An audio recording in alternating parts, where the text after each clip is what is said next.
can start oogenesis. What is oogenesis? Oogenesis is the formation of gametes in female. So I can start now. Females gametes start from their young cell, and before their fourth stage, we can't differentiate between whether the male or female. And after the fourth stage, in the young cell, there are a large number of primordial germ cells. These are also called stem cells.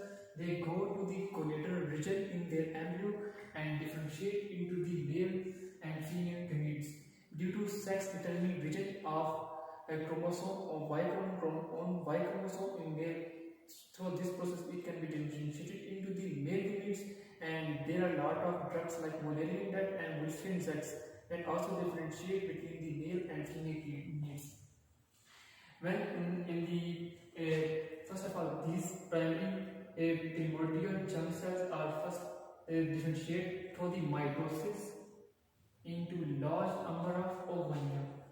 Oogonia are produced through the mitosis that are present in the female uterus, in the embryo uterus in large number of amount, and these are converted into the mitosis again into primary oogonia. When they reach in the primary oogonia, then start their meiosis 1.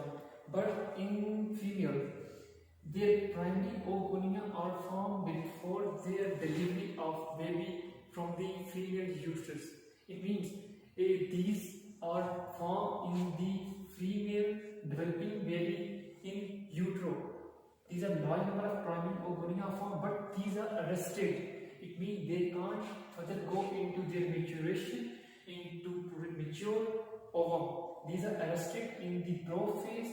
That is the part of diplopy, and until baby is delivered, it can't further go in, and until that maturity, this can't further go their maturation of ovum.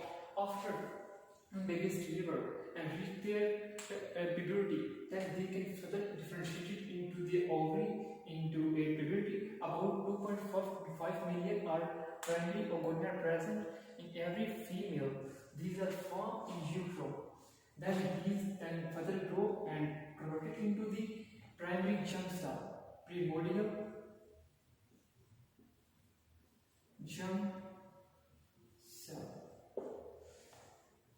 Primordial germ cell contain a ovum that is not immature. That is also it is also arrested in the prophase, diplopy stage, and it is the primary oogonia. Until they further go their maturation, these are primary oogonia. When they go further maturation, these are converted into growing cell, and growing cell produce the ovum produces different connective tissue that form theca and granulosa layers around their ovum. It protects the ovum and provide nutrition to the ovum. And when these undergo maturation, again further, these are converted into the primary follicles. So primary follicles contain a ovum that is surrounded by a layer of granulosa cells, and there in this stage there is a secretion of connective tissue, theca connective tissue that is secreted from the ovary stromal cells. Ovary stromal cell secrete the theca follicles, these here, and then these undergo further maturation. It's converted into the secondary follicle, but until this stage, it is also a primary oogonia. It don't undergo a further maturation until they form the Graafian follicle, that is the mature follicles. So how they can form the mature follicles? Mature follicle is formed through the hormones that is secreted first from the hypothalamus. Hypothalamus secretes the gonadotropin releasing hormone, and that forms the follicle stimulating hormone and luteinizing hormone. The main function of the follicle stimulating hormone, it form layer of the produce different follicles involved in the maturation of follicles and converted into the Graafian follicle. That is the mature follicles. When they reach into the maturation and Graafian follicles, luteinizing hormone secretion increase, and it causes the the luteinizing hormone is the release of ovum into the fallopian tube. And when it reached into the fallopian tube, if female having a sex partner, when female having a sex partner, our sperm come and in the fallopian tube, they sperm and primary ovarian combine to form a fertilization and form further fertilization occur and development of further embryo occurs. So until this it contain it, there will no division of the it can't reach the secondary oogonia.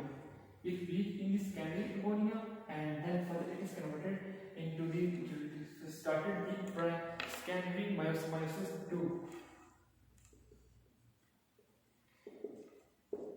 When this egg is released into fallopian tube, then it's again arrested in phase. In second, it is arrested in the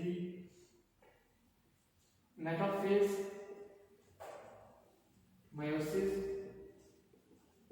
2. If fertilization occurs, it undergoes when a sperm